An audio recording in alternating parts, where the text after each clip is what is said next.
Students, now we are going to discuss about lymph. जैसे हमने blood के बारे में पढ़ा है, ये एक फ्लूइड है, वैसे ही लिम्फ भी हमारी बॉडी के अंदर एक लाइट येलो कलर का विस्कस फ्लूइड है। विस्कस मीन्स होता है काफ़ी थिक जो होता है। और ये कैसे बनता है? ये बनता है फ्रॉम द टिश्यू फ्लूइड, और ये भी ट्रांसपोर्टेशन का ही काम करता है। टिश्यू फ्लूइड भी लिम्फ का ही दूसरा नाम है। और ये बनता कैसे है कि जब ब्लड फ्लो होता है, तो जब ब्लड कैपिलरीज में से फ्लो होता है तो उसकी वॉल्स के अंदर जो पोर्स होते हैं उसमें से थोड़ा सा ब्लड प्लाज्मा बाहर फिल्टर हो जाता है। ब्लड प्लाज्मा ही बाहर फिल्टर हो जाता है, और उस फिल्टर्ड ब्लड प्लाज्मा में प्रोटीन्स होते हैं और ब्लड सेल्स होते हैं, लेकिन उसमें से आरबीसीज नहीं होते, यानी कि सारे बाकी वाइट ब्लड सेल्स तो होते हैं, लेकिन उसमें रेड ब्लड सेल्स नहीं होते और उसमें प्लेटलेट्स भी नहीं होते। क्योंकि उसमें रेड ब्लड सेल नहीं होते तो इसीलिए इसका कलर जो कोई कलर नहीं होता, कलरलेस होता है। और ये बिल्कुल ब्लड प्लाज्मा जैसा ही इसकी कॉम्पोजिशन होती है, सिर्फ आरबीसी और प्लेटलेट्स नहीं होते, बाकी प्रोटीन वगैरह सारे ब्लड प्लाज्मा वाले उसमें प्रेजेंट होते हैं।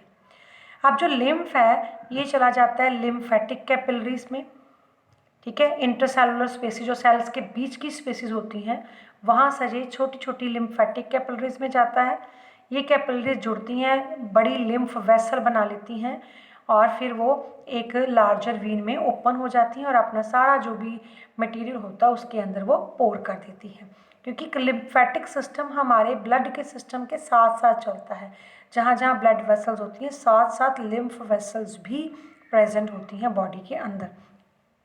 अब इसकी इम्पॉर्टेंस क्या है कि जो लिम्फ है वो कैरी करता है digested and absorbed fat from the intestine and drains extra fluid from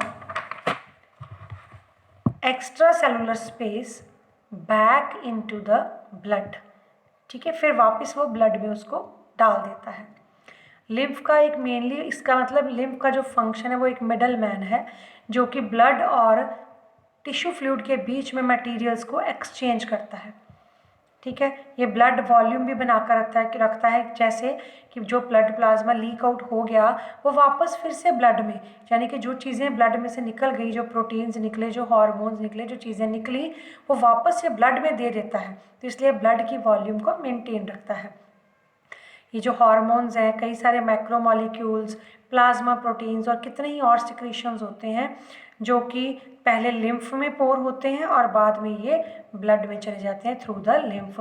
क्योंकि लिम्फेटिक सिस्टम ब्लड के सिस्टम के, सर्कुलेटरी सिस्टम के साथ साथ ही फ्लो करता रहता है, उसके साथ ही होती हैं।